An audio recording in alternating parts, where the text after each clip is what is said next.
Мерки има во управните служби, ама има и непочитување. Вака председателот на синдикатот УПОС оценува како вработените административци и синдикални членови се справуваат со ризикот од COVID-19.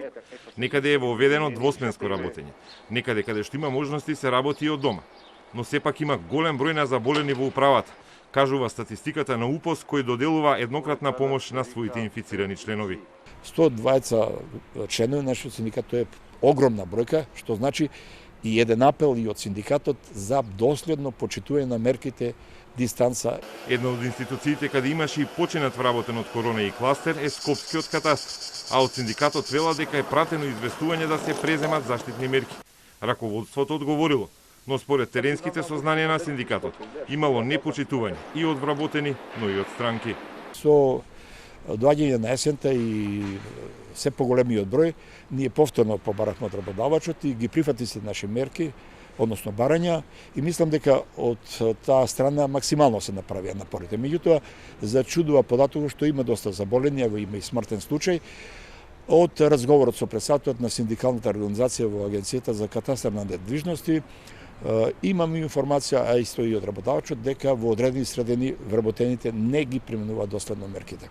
Од катастарот на прашањата за случајот и заштитните мерки ни посочија дека одговорите не треба да ги бараме новинарски преку мејл, туку по пристапна информација од јавен карактер. Сепак и трудовата инспекција вршела увид поради две представки.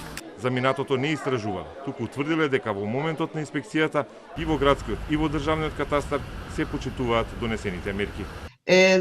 Утврдено дека катастар и во дирекцијата и во одделението во Скопје, за град Скопје, се почитуваат сите мерки, вработените носеат заштитни маски, постојат дезинфекциони средства, се врши редовна дезинфекција на просториите, така да тука нема утврдено никаква неправилност. Трудовите инспектори постапувале во други државни и приватни субјекти. Во државните установи не утврдиле прекршување. Во приватните, само во последната седмица нашле една фирма и 6 работници кои не почитувале мерки. Инспекторатот не може да открива дали заразувањето настапило на работа или не. Никој не може да каже од кај се заразил вработениот. Дали се заразил на работно место или надвор од работното место, дома, во контакт со пријатели и така натаму. Никој не може да докаже од каде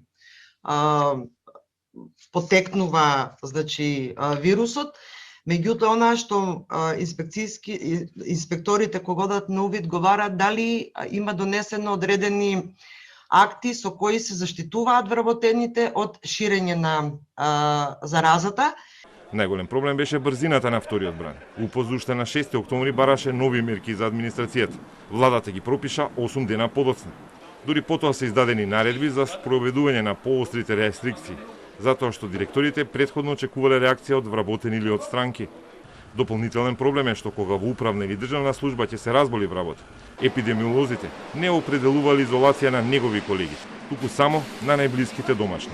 Контактите од работните места продолжувале да одат на работа.